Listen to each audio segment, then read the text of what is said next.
muslimin dan muslimat yang dirahmati oleh Allah Ta'ala, alhamdulillah kita lanjutkan kembali tafsir surat Al-Ghasyiyah. Kali ini insyaallah kita akan meneruskan ayat selanjutnya, yaitu ayat ke-14 dan seterusnya. Insyaallah kita selesaikan sampai ayat ke-25.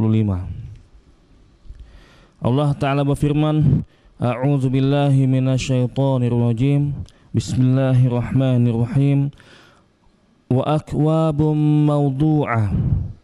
Di surga itu mereka mendapatkan gelas-gelas yang telah tersedia di dekatnya.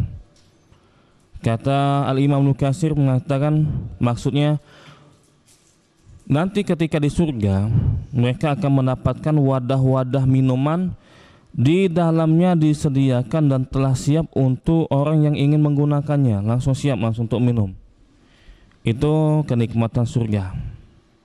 Dan bukan hanya itu, kemudian di ayat seterusnya, wa namariqu masfufa, dan bantal-bantal sandaran yang tersusun. Menurut Ibnu Abbas, Ikrimah, Qatadah, Ad-Dhahak dan As-Suddi mengatakan bahwasanya itu nanti penghuni surga itu akan mendapatkan bantal-bantal untuk bersandar. Ini salah satu kenikmatan yang ada di surga. Wa zarabiyyu mabthusa, di ayat yang ke-26. Di ayat ke-16. Dan permadani-permadani yang terhampar. Kata Imam Ibnu Katsir, permadani ini tersebar di mana-mana bagi yang ingin mendudukinya.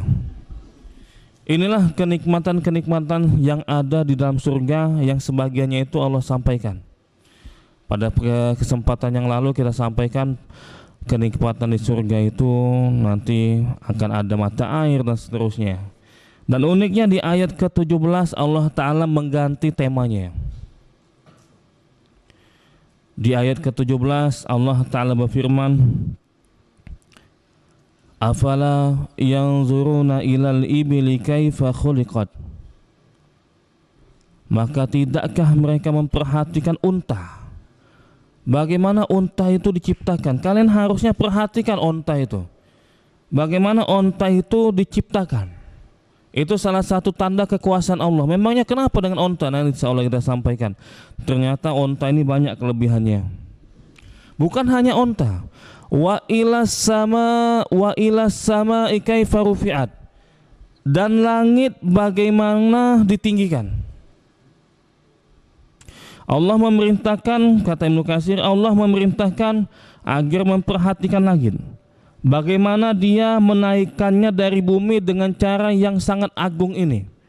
Allah buat langit tinggi dan itu pun tanpa tiang. Harusnya mereka sadar Allah itu mampu untuk menciptakan sesuatu yang jauh lebih besar dibandingkan manusia, apalagi untuk menghidupkan kembali manusia. Wa ilal jibali kaifa nusibat, dan gunung-gunung bagaimana ditegakkan. Gunung sebesar itu Allah buat kokoh, yang tidak goyang ataupun roboh. Dan di ayat ke-20 Allah Ta'ala mengatakan, wa ilal ardi kaifa sutihat, dan bumi bagaimana dihamparkan. Kata Imam Ibnu Katsir, mengapa mereka itu tidak memperhatikan bumi, bagaimana ia dibentangkan, dipanjangkan dan dihamparkan. Kenapa 4 hal ini disebutkan di dalam ayat Al-Quran? Kita diajak oleh Allah Ta'ala untuk memerintahkan untuk memperhatikan onta, memperhatikan langit, memperhatikan gunung, dan memperhatikan bumi. Karena Al-Quran itu diturunkan kepada orang Arab dan juga disampaikan kepada orang non-Arab. Orang Arab itu suka berkelana. Yang mereka lihat biasanya kalau keluar rumah 4 hal ini. Kapan keluar memakai kendaraan yang dilihat onta. Kalau lihat ke atas, langit, ya. Kalau lihat kanan kiri, pegunungan. Lihat ke bawah, bumi. Maka yang ada kalau ada yang umroh itu paling itu yang dilihat. Lihat ke atas ada langit, kanan kirinya banyak bukit, banyak gunung, terus di bawahnya itu bumi, di depannya itu banyak onta. Itu karena ini banyak yang diperhatikan oleh orang Arab. Nanti insya Allah kita jelaskan kenapa dengan onta itu. Fazakir, kata Allah Ta'ala, innama anta muzakir lasta alaihim bimusaitir, maka berilah peringatan, karena sesungguhnya engkau, wahai Nabi Muhammad, hanyalah pemberi peringatan. Engkau bukanlah orang yang berkuasa atas mereka. Apa maksud Allah ini? Maksud Allah Ta'ala adalah memberitahukan kepada kita Nabi Muhammad itu tugasnya itu memberikan peringatan. Adapun untuk merubah hati manusia itu bukan urusan Nabi Muhammad.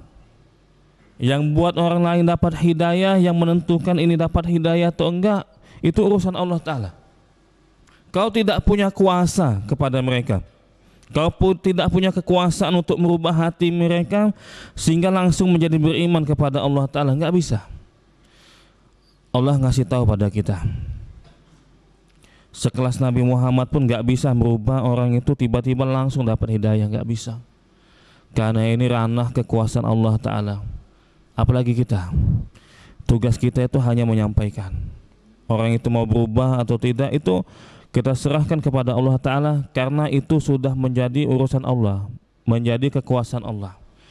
Maka dari itu isyaratnya kita jangan lupa berdoa ketika kita menyampaikan kepada keluarga kita. Jangan lupa kita doa supaya dia dapat hidayah, karena yang memberikan hidayah itu adalah Allah Ta'ala. Ini ayat ke-22.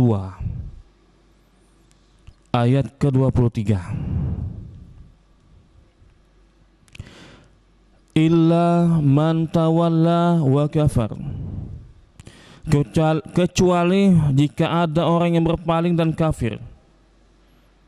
Maksudnya, siapa yang beramal, siapa yang berpaling dari beramal soleh dengan anggota tubuhnya atau dengan yang lainnya, mengkufuri kebenaran dengan hati dan lisannya, maka Allah akan mengazabnya dengan azab yang besar. Kecuali kepada orang yang dia itu berpaling, gak mau mendapatkan petunjuk, memang menolak untuk mendapatkan petunjuk, dan dia ingkar kepada Allah Ta'ala, maka Allah Ta'ala memperingatkan, inna ilaina iyabahum, sungguh kepada kamilah mereka itu akan kembali, mereka akan dimintai pertanggungjawaban. Tsumma inna alaina hisabahum, dan hanya kepada kamilah mereka itu akan dihisab.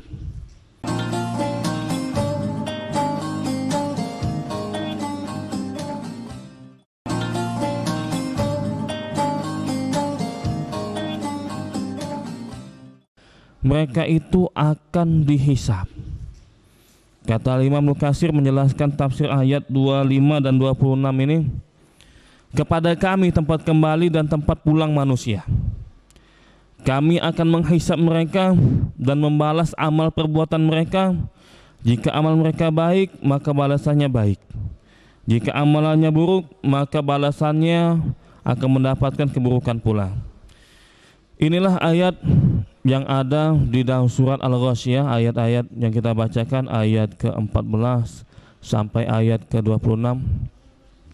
Pada ayat ke-17 tadi, Allah Ta'ala memerintahkan kita untuk merenungi bagaimana ontah itu diciptakan. Ontah itu ternyata banyak kelebihannya. Ilmuwan banyak yang meneliti. Begitu juga ulama banyak yang memperhatikan kenapa dengan onta, kenapa kok yang jadi contoh itu onta. Tadi kan ada 4 contoh, langit, gunung, bumi, kemudian onta. Yang jadi satu makhluk hidup itu onta, yang Allah Ta'ala memerintahkan kita untuk memperhatikan onta. Onta itu banyak kelebihannya. Onta itu walaupun banyak kelebihan, walaupun banyak kekuatannya besar, tapi masih taat kepada Allah Ta'ala. Onta itu sama tuannya juga taat, dia nurut dia. Onta itu onta itu. Apalagi manusia, harusnya manusia kayak gitu, dikasih makan oleh Allah Ta'ala, dikasih rezeki oleh Allah Ta'ala, harusnya nurut kepada Allah Ta'ala yang telah menciptakan manusia. Nah, apa kelebihan onta? Dari fisiknya bisa kita lihat, fisiknya besar, dan dia itu mempunyai anggota tubuh yang sangat luar biasa. Yang pertama, matanya. Kata ilmuwan, matanya itu dapat tembus cahaya. Matanya itu dapat melihat objek yang jauh sehingga menjadi seperti dekat. Kalau benda itu kecil, maka kelihatan bisa menjadi besar. Itu mata onta itu. Baru matanya. Bulu matanya tebal. Nah, kenapa? Memang pas itu Allah ciptakan onta itu di padang pasir. Kenapa bulu matanya tebal? Untuk melindungi debu. Karena kendaraan favorit saat itu ketika melakukan perjalanan di padang pasir itu onta. Bulu matanya tebal sehingga bisa melindungi dari debu. Beda sama kuda. Kuda memang cepat. Cuma kalau jalan di atas pasir itu, ya kalau pasirnya dalam itu mempengaruhi kecepatannya. Dan onta itu kalau berjalan di padang pasir itu bertahan dalam waktu yang lama. Tadi bulu matanya tebal, fungsinya untuk melindungi debu. Kulitnya tebal, bulunya lebat, onta itu.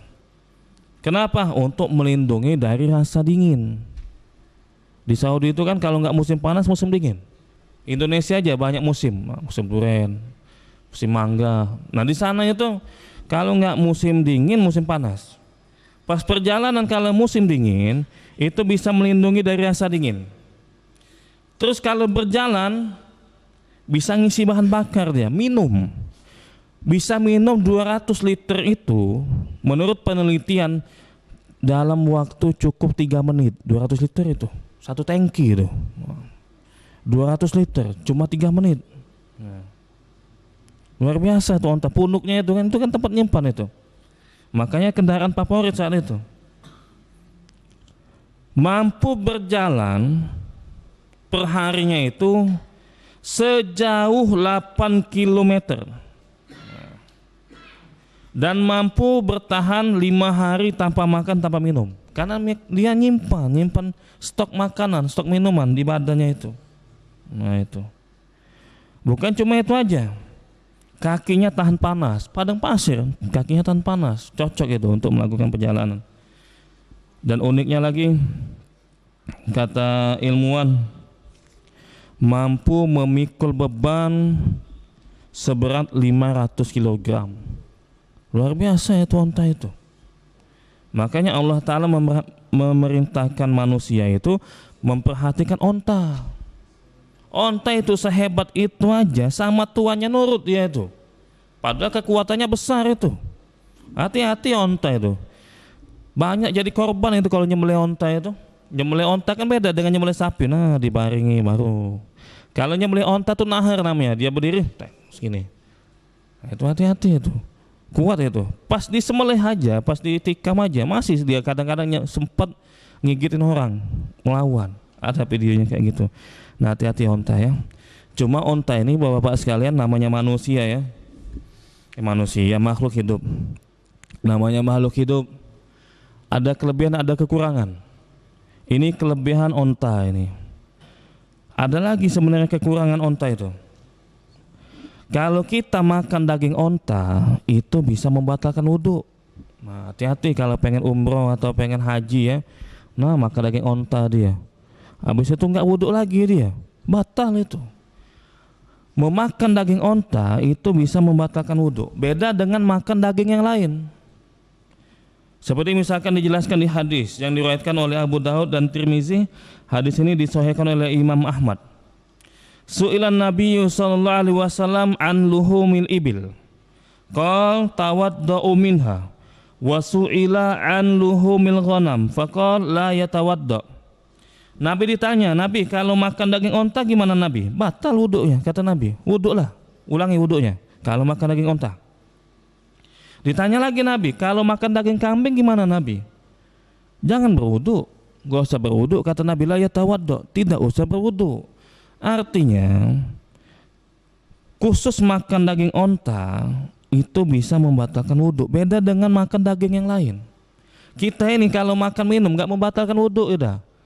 Lagi nunggu buka puasa bersama misalkan, nah azan, makan kita, makan minum, gak usah wudu lagi karena tidak membatalkan wudu.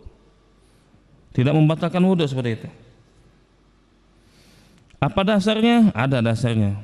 Makan minum itu tidak membatalkan wudu. Ada hadis diriwayatkan oleh Ahmad, dan hadis ini dinilai sahih oleh ulama. An Ibnu Abbas radhiyallahu anhuma qala ra'aitu Rasulullah sallallahu alaihi wasallam ya'kul arqan min syatin summa shalla wa lam yumadmid walam yamassamaan.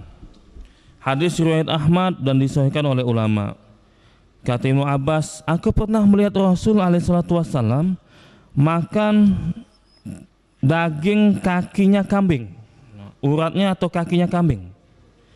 Kemudian setelah itu langsung sholat Nabi, langsung sholat, tidak kumur-kumur dan sama sekali tidak menyentuh air lagi Nabi. Maksudnya Nabi itu sampai enggak wudu, kumur-kumur aja enggak, apalagi berwudu. Artinya ketika itu Nabi langsung sholat, menunjukkan kata ulama makan dan minum itu bukan pembatal wudu. Enggak apa-apa kita makan minum, itu tidak membatalkan wudu. Tapi ingat sekali lagi, kalau makan daging onta itu bisa membatalkan wudu. Nah pertanyaannya, kenapa memang ya daging onta ini kok bisa membatalkan wudu? Ngapa nggak makan daging sapi juga batal wudunya? Onta ini beda ini. Makan daging onta beda dengan makan daging yang lain. Kita nih ibu-ibu sekalian, bapak-bapak sekalian, makanan yang kita konsumsi itu bisa mempengaruhi karakter kita, bisa. Orang sana itu nggak cemburuan itu ya, karena makan daging itu babi. Babi itu nggak cemburuan.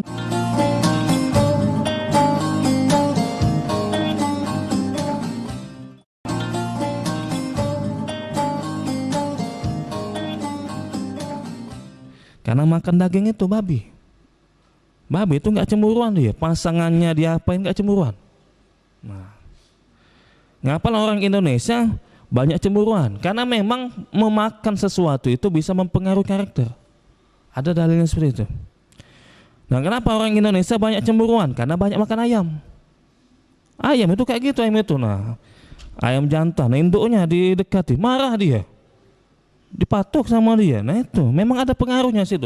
Tapi kalau orang sana, nah, orang sana kan nggak usah disebut ya, kadang-kadang nggak cemburu, kadang-kadang. Nah itu Allah alam bisawab. Nah apa sih hikmahnya kenapa makan daging onta itu membatalkan wudu? Ulama beda pendapat. Ada yang mengatakan nggak ada hikmahnya. Syariat itu ada yang kita ketahui hikmahnya, ada yang tidak diketahui hikmahnya. Ini kan syariat nih. Kalau makan daging onta batal wudunya, kan syariat. Nah dalam Islam syariat itu ada yang diketahui hikmahnya, ada yang tidak diketahui hikmahnya. Contoh kita sholat subuh 2 rakaat, apa hikmahnya? Allah alam, nggak tahu kita. Taat aja gitu. Itu kan kenapa subuh dikuatin? Gitu kan? Kenapa sholat Jumat juga dikuatin? Sholat zuhur enggak, sama-sama siang. Sholat asar enggak dikuatin soal ininya. Kenapa harus ngucapin takbir Allahu Akbar? Ngapa enggak la ilaha illallah aja? Zikir paling agung itu kan paling mulia la ilaha illallah. Itu enggak tahu kita hikmahnya. Enggak tahu hikmahnya. Nah ada syariat yang dikasih tahu hikmahnya. Contoh, kenapa kita ini dilarang minum minuman keras, terutama ketika mau sholat, karena merusak pikiran. Gimana dia mau membaca Al-Fatihah, mentadabburinya, nggak bisa. Salah satunya dilarang, ataupun di luar sholat karena merusak akal. Gara-gara minuman keras banyak maksiat yang dia lakukan, bunuh lah dan yang lainnya itu ya. Allahu a'lam bishawab. Nah untuk makan daging onta, ulama berbeda pendapat. Ada yang mengatakan nggak ada hikmahnya, sudah kita taat aja. Kalau makan daging onta berarti membatalkan wudu. Itu pendapat ulama yang pertama. Pendapat ulama yang kedua yang mengatakan ada hikmahnya, diteliti ada hikmahnya. Apa sih hikmahnya? Yang pertama, kata ulama, annal ibila fiha tabi'atun syaitaniyatun faman akala minha awrasahu zalika quwwata syaitaniyah fasyuri al wudu li idhabi hadhil quwwah. Yang pertama, onta itu berasal dari tabiatnya setan. Onta, sekali lagi ya, onta itu berasal dari tabiatnya setan. Maka siapapun yang memakan daging onta, tabiat setan itu akan mempengaruhi dia, karena memang makan itu akan mempengaruhi karakter seseorang. Oleh karena itu disyariatkan untuk wudhu lagi habis makan daging onta itu. Kenapa? Untuk menghilangkan pengaruh itu. Apa maksudnya itu? Tabiat setan onta itu ya. Rasul SAW menjelaskan di hadis riwayat Abu Daud dan disahihkan oleh ulama. Kata Rasul, la tusallu fi mabarikil ibil fa innaha minasyayatin. Kalian jangan sholat di tempat berhentinya onta, gak usah sholat situ. Kenapa? Karena mereka itu terbuat dari setan. Kata Rasul SAW, terbuat dari setan. Yang lebih gamblangnya lagi di hadis riwayat Ibnu Majah nomor 769, fa innaha khuliqat minasyayatin. Karena onta itu diciptakan dari setan. Itu kata Rasulullah SAW. Ada pengaruhnya itu kita makan itu. Ada pengaruhnya. Orang Saudi ada yang cerita itu kalau banyak makan daging onta, kulitnya kejel, keras. Sampai pengaruh di situ, bukan cuma pengaruh ke tubuh, pengaruh ke karakter. Seperti itu. Makanya kata Rasulullah SAW, al-fakhu wal khuyala wal alfakhu wal khuyala fil qaddadin ahlil wabar wasakinatu fi ahlil ghanam. Orang yang biasanya dia sombong, dia angkuh, itu yang suka teriak-teriak, yaitu orang yang suka dekat-dekat sama onta, ngurusin onta. Karakternya seperti itu kata Rasul SAW. Wasakinatu fi ahlil ghanam. Sedangkan orang yang biasanya sifatnya tenang, karakternya tenang itu, yang biasa ngurusi kambing. Itu kata Rasulullah SAW. Nah ini dekat sama hewan aja bisa mempengaruhi karakter itu. Padahal nggak diajak ngomong itu ngurusi kambing. Kambing itu susah ngurusinya itu. Diajak ke kanan, ke kiri dia. Nah susah itu, harus sabar itu. Orang lagi ngumpul semua di sini kambing-kambing satu lari misalkan, makanya jadi sabar dia tuh. Ini interaksi sama hewan ini nggak diajak ngobrol, apalagi sama manusia. Kalau ada kawan yang nggak benar, sudah jangan terlalu didekati. Itu banyak sekali pengaruhnya mempengaruhi karakter kita. Alasan kedua kata ulama, anna lahmal ibil syadidut ta'sir 'alal a'sab fayuhayyijuha walihadza kana tibbul hadis yanhal insanal asbi minal iksar min lahmil ibil wal wudu yusakkinul a'sab wa yubariduha kama amara Nabi sallallahu alaihi wasallam bil wudu indal ghadab li ajli taskinihi. Dijelaskan sama ulama dalam kitab Syarhul Mumti'. Alasan selanjutnya, kenapa sih makan daging onta itu bisa membatalkan wudhu? Karena daging onta itu pengaruhnya sangat kuat sekali ke saraf-saraf manusia. Pengaruh itu ke saraf-sarafnya manusia. Oleh karena itu kata ulama, kesehatan modern zaman sekarang ini, bidang kesehatan yang modern saat ini melarang orang kalau punya sifat pemarah jangan banyak makan daging onta. Nah, dari segi kesehatan, dari segi kedokteran yang modern saat ini, orang yang sifatnya pemarah dilarang untuk banyak-banyak makan daging onta karena memang pengaruh. Tadi kan tabiat setan kata Rasulullah SAW, jangan banyak makan daging onta. Ada pengaruhnya di situ. Justru kalau dia habis makan daging onta dianjurkan untuk berwudu. Kenapa? Untuk supaya sarafnya itu tenang. Nah, dan supaya mendinginkan sarafnya. Kita kan wudu itu kan, itu mendinginkan saraf itu, mendinginkan saraf, menenangkan hati. Makanya Nabi itu menganjurkan kayak gini, kalau ada orang yang marah, salah satu caranya wudu. Itu salah satu cara kalau kita marah itu dengan berwudu. Itu yang diajarkan Rasul alaihi wasallam. Bisa menenangkan hati. Kenapa? Karena wudu itu, bapak-bapak sekalian ya, wudu itu bisa menenangkan kita. Kena air jadi dingin, hati kita jadi dingin, dan saraf-saraf itu jadi normal, jadi tenang. Makanya diperintahkan kita untuk berwudu oleh Rasul SAW kalau lagi marah. Wudu fungsinya itu untuk salah satunya meredahkan amarah. Tapi kalau onta, makan daging onta pemicu amarah, nggak cocok makanya. Nah gitu kan. Makanya biar dia nggak marah nanti ketika sholat wudu, biar nggak ada pengaruhnya. Habis makan daging onta langsung sholat, marah dia, alangkah kepanjang imam ini, marah dia. Nah makanya dianjurkan untuk berwudu kembali, biar menenangkan saraf dia, biar dia itu kembali menjadi tenang. Allah alim bishawab. Nah inilah tentang onta. Saya ingin membahas tentang tema tentang makan aja ya, makan minum yang membatalkan sholat. Tadi kan kita sampaikan makan dan minum itu tidak membatalkan wudu kecuali makan daging onta. Tapi kalau